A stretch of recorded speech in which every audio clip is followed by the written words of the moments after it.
আমাদের যে অ্যাসুয়েরের সোপটা, নিমতুলসি সোপটা, আর মার্কেটে একটা ব্র্যান্ডের আমি সোপ নিয়েছি, তো সেটা আমি ডেমো দেখাবো।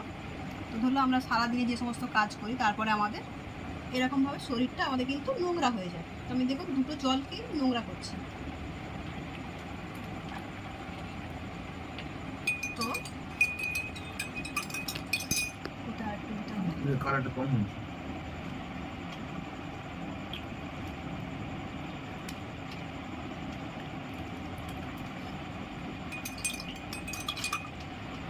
দুটো আমি নিলাম, ওকে।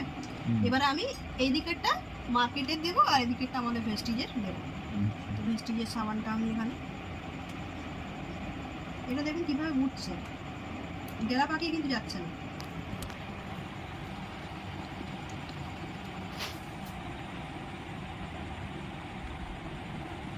আমি এখানে দিলাম আর মার্কেটের সাবানটা আমি এখানে দিচ্ছি।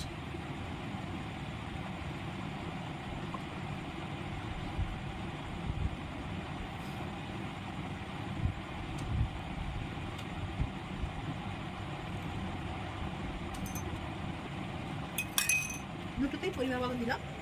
এবার আমি দুটোতেই আমি এটাকে জলের সাথে মেশাচ্ছি।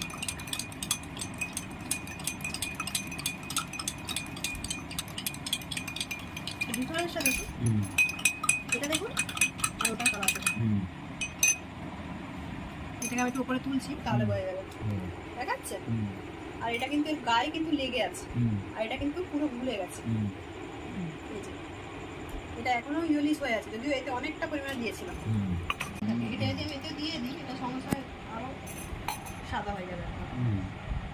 আর একটা জিনিস আমি একটু দেখাই, সাবানের গায়ে এই যে আমাদের TMF পার্সেন্ট থাকে একটা, এখানে দেখুন আছে 76%। এই যে এটা কিন্তু TMF পার্সেন্ট আছে 68%। 68%, এই যে 68%। এটা তো তাও অনেকটা আছে। আমার যেগুলো জার্ম প্রোটেকশন হিসাবে যেগুলো মানে বাজারে বিক্রি হয় কম থাকে, 60%, 62% এরকম হয়। যেগুলো জার্ম প্রোটেকশন হিসাবে হয় আর কি, নাম নিচ্ছি না আমি, যে কোনো কোম্পানি প্রোডাক্টের নাম।